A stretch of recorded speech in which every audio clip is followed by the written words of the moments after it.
Bu, tolong jangan gunakan kambing dalam frase kambing hitam. Saya minta tolong.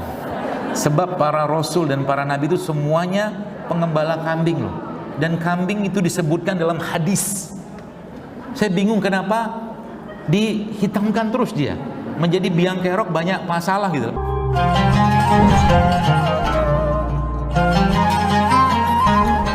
Dosa pertama yang dilakukan oleh manusia, yaitu Nabi Adam alaihissalam, ya, tentunya dengan segala kemuliaan Nabi Adam yang kita tahu, ya, dan kita tidak dalam rangka menjelek-jelekan beliau, nauzubillah min zalik, karena itu manusia yang mulia. Tapi kita dapat pelajaran dari situ bahwa dosa yang pertama berkaitan dengan manusia itulah dosa yang berkaitan dengan makanan, ya kan? Karena Nabi Adam yang memakan buah dari pohon itu, kan gitu.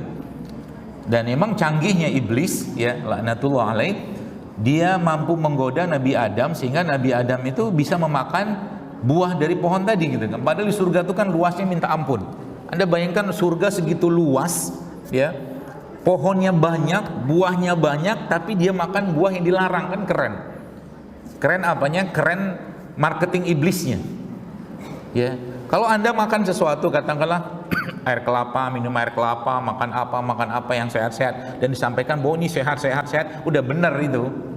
Tapi yang menarik itu adalah yang disampaikan nggak benar, tapi orang bisa mengerjakan dan melakukan itu kan keren. Tanda kutip, ya.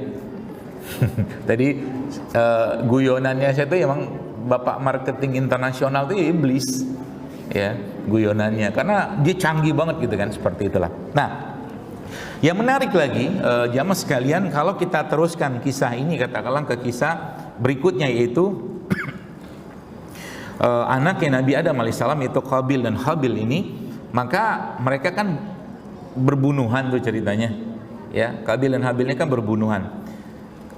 Kenapa berbunuhan? Karena urusan perempuan, kan gitu ceritanya. Nah, saya tidak bahas itu, tapi yang saya mau titik atau garis titik tekannya di sini dalam kisah ini adalah kenapa Qabil membunuh Habil. Kenapa?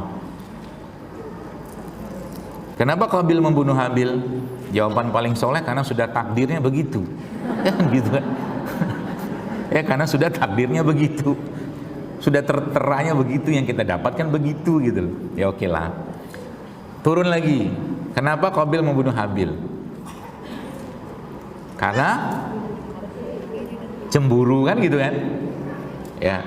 Habil dapat yang lebih cakep gitu kan, Qabil enggak, kan gitu.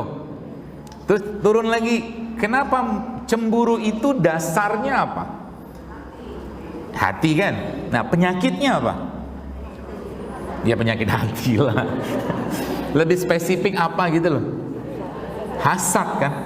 Hasad, dendam, dua nih Anda ingat baik-baik, hasad dan dendam. Jadi kita ini, Bapak Ibu sekalian, jamaah sekalian, sudah terinstal itu, karena kita keturunan mereka, nggak tahu keturunan siapa kan, entah Qabil entah Habil, nah gitu. Artinya apa? Itu sudah terinstal dalam diri kita, ya. Kalau itu sudah terinstal, ya on off-nya si hasad dan dendam itu, ya, tergantung kita sendiri, gitu loh. Maka dalam Al-Quran sudah memberikan katakanlah peringatan tentang itu. Nabi pun sudah memberikan peringatan tentang itu, ya. Sehingga bahasa Al-Quran, ya, sering kali kita itu punya hati tapi nggak dipakai, kata Al-Quran. Allah menyentil kita, afalam yasiru fil ardi fatakuna lahum qulubu ya'qiluna biha wa azanu yasmauna biha fa innaha la ta'mal absar walakin ta'mal qulubul lati fis sudur. Ya, kau punya hati, dengan itu kau merasa, kau berjalan di muka bumi, kata Allah. Kau punya hati, dengan itu kau merasa, kau punya telinga, dengan itu kau mendengar, kata Allah. Bukan matamu yang buta, kata Allah, tapi hatimu yang buta. Ya, maka hati ini kata kuncinya. Nah, kita lihat nanti, ya, kaitannya atau korelasinya apa, gitu kan. Ternyata Bapak Ibu sekalian, bahwa kita tahu, kata Nabi SAW, iza sholahat jasada kulluhu wa iza fasada jasad kulluhu. Kata Nabi SAW bahwa tubuh kita ini panglima atau rajanya itu kolbu. Dia baik semua, dia rusak semua. Maka dia yang memerintahkan, ya, dia yang memerintahkan anggota atau tentaranya. Tentara dia siapa? Organ, tangan, kaki, mata, telinga, hidung, semua organ dalam tubuh. Sistem juga, ya. Artinya apa? Kalau dia sudah terganggu dengan penyakit-penyakit tadi itu, ya, apa penyakit-penyakitnya? Macam-macam. Mungkin ada berpikir bahwa itu marah ya, benci ya, curiga, tidak. Luas, sangat luas, di luar daripada yang tadi saya sebutkan, Bapak Ibu sekalian. Sangat luas. Contoh, ini kita kasih contoh. Nabi SAW memberikan pedoman, dan ulama-ulama pun memberikan pedoman kepada kita semua. Ya, apa pedomannya? Salah satu pedoman tersebut adalah ini. Menikahlah dengan yang sekufu atau selevel. Ya, beberapa ulama menyebutkan ya itu sekufu itu atau apa? Sekufu itu sama atau selevel. Sekufu satu level dalam urusan agama, sama-sama Islam tentunya. Sekufu dalam hal nasab, sama-sama keturunan orang baik. Kemudian sekufu dalam hal harta, misalkan sekufu dalam hal huriyah atau kemerdekaan. Sekufu dalam hal semua sekufu. Ya, kalau nggak sekufu, ya contoh begini. Nah ini anunya ya, penjelasan awalnya. Contoh begini, ketika seorang pria ya menikah dengan seorang wanita, yang wanita tadi atau pria tadi punya status sosial, ekonomi, pendidikan, ya kalau agama sih bagus ya, sosial, ekonomi, pendidikan, macam-macam yang sifatnya duniawi katakanlah.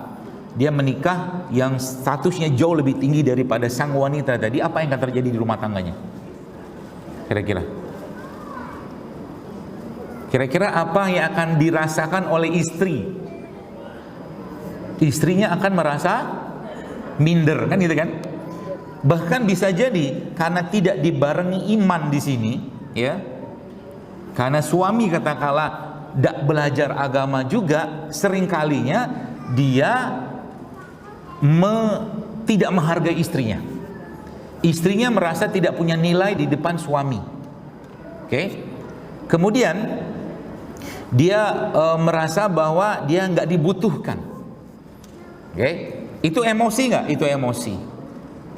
Ya. Ujung-ujungnya emosi tadi Bapak Ibu sekalian, pilihannya dua. Kalau dia bisa menerima itu dengan agama, dia anteng aja. Si istri tadi ya. Tapi kalau dia tidak bisa menerima, kira-kira apa yang akan dia rasakan secara negatifnya? Dia akan dendam sama suami kan? Itulah cikal bakal tumor. Paham ya? Kenapa sekarang banyak orang tumor payudara? Kaitannya sama itu aja, nggak jauh-jauh. Ya, kenapa orang banyak sekarang tumor payudara, tumor leher, kanker serviks, kanker ini, kanker itu? Karena kanker itu bukan cuma sekedar benda atau sel yang tumbuh, dia berkembang segala macam dari versi katakanlah kedokteran modern, bukan. Ada yang bermasalah di situ gitu loh. Dan itu kaitannya tidak akan jauh lepas dari emosi-emosi tadi. Berarti kalau dia misalkan, ya, misalkan dia yang tumbuh, misalkan tumor atau kanker ginjal misalkan. Nah, perlu Anda pahami bahwa tubuh kita nih Bapak Ibu sekalian, dia kan punya emosi secara umum. Secara umum kita punya emosi. Nah ini yang sering saya bahasakan itu, kalau kita tidur itu kan Rasulullah menyebutkan, bahkan Allah menyebutkan kita tuh mati kan, ruh kita kan diambil kan gitu. Tapi kok kita hidup, jantung masih berdetak, paru masih kembang kempis, aliran darah masih jalan, lah katanya mati. Ternyata itu ibarat kata mau ruh induknya aja diambil. Itu beberapa ulama menafsirkan seperti itu. Ya, ruh induknya diambil, tapi ruh lokalnya tanda kutip itu masih ada di setiap organ tadi yang dalam bahasa medis disebut dengan sistem saraf otonom. Sistem saraf otonom, dia kerja sendiri itu. Nah, itu ruh tanda kutip ruh lokalnya. Nah, si organ-organ tadi itu ternyata juga subhanallah tadi punya emosi di sana. Ya, punya emosi di sana. Dan emosi tadi, nah ini tidak kaitannya dengan apa yang dia rasakan saat itu atau dibawa dari orang tuanya. Begini ceritanya. Ini penting nih. Nah, kalau kita cerita tentang menikah dengan sepupu selevel ini kan dalam kisahnya Rasulullah SAW kan ada. Tapi karena ada iman, ada perintah Al-Quran di situ, maka wanita yang dinikahkan dengan salah satu sahabat yang mulia itu Julaibib radhiyallahu anhu itu mau menikah dengan Julaibib. Julaibib itu kan secara fisik nggak ada bagus-bagusnya. Tapi karena perintah Nabi, maka si wanitanya ridho, ingat kata-katanya ridho, ikhlas, orang tuanya mau terima, dan subhanallah, masya Allah, habis selesai nikah, ternyata langsung diperintahkan Rasulullah SAW untuk berperang, dan Julaibib itu langsung syahid di jalan Allah. Jadi si istrinya itu mau malam pertama pun nggak sempat coba. Jadi kata dalam beberapa ulama menyebutkan dia malam pertamanya dengan syuhada gitu loh. Julaibib malam pertama dengan bidadari. Ya, dan ini luar biasa Nabi SAW memegang Julaibib, jasad Julaibib itu beliau katakan dia adalah bagianku, dia adalah bagian dari diriku dan aku adalah bagian dari dirinya. Saking cintanya Rasul kepada Julaibib radhiyallahu anhu. Itu iman. Lihat. Tadi kalau kita bahas sedikit tentang pernikahan sepupu tadi, di sini nggak berlaku. Karena ada iman. Ya. Nah, bagaimana nanti iman itu menjembatani atau membentengi nanti kita akan bahas. Ya. Dengan beberapa hal-hal atau mungkin firman Allah dalam Al-Qur'an dan apa-apa disebutkan oleh Nabi Shallallahu alaihi wasallam. Oke. Nah, ketika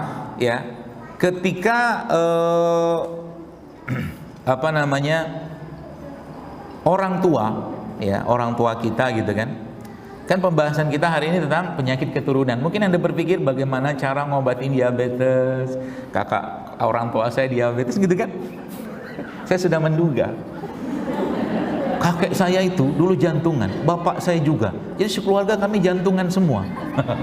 Sudah tebak saya. Ngarepinnya begitu kan, terus obat jantungnya apa? Kan gitu kan? Obat diabetesnya apa? Kita cari tahu dulu akarnya apa.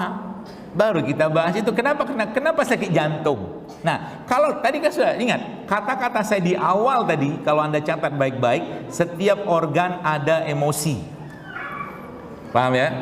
Maka nanti pembahasannya adalah kenapa dia sakit jantung. Kita kan melihat secara kasat mata kan? Kita melihat secara kasat mata. Apa yang dilihat secara kasat mata? Oh, orangnya makan apa? Kan ya gorengan lah misalkan. Terus kambing disalahin. Ya kan? Bu, tolong jangan gunakan kambing dalam frase kambing hitam. Saya minta tolong. Sebab para rasul dan para nabi itu semuanya pengembala kambing loh. Dan kambing itu disebutkan dalam hadis. Saya bingung kenapa dihitamkan terus dia. Menjadi biang kerok banyak masalah gitu. Padahal dia sosok binatang yang lucu gitu loh. Menyenangkan.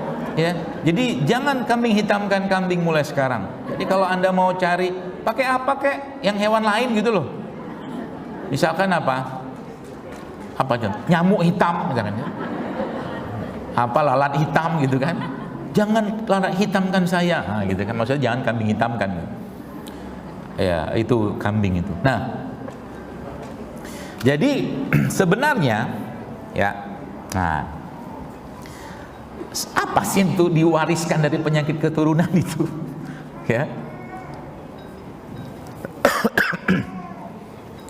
Apakah gara-gara makan gorengan, gara-gara makan kambing tiap hari, gara-gara makan jeroan tiap hari, orang kena sakit jantung? Jawabannya iya. Kalau kita pakai kacamata fisik, ya. Tapi sesungguhnya Bapak Ibu sekalian, bukan cuman urusannya itu aja. Karena jantung pun menyimpan emosi.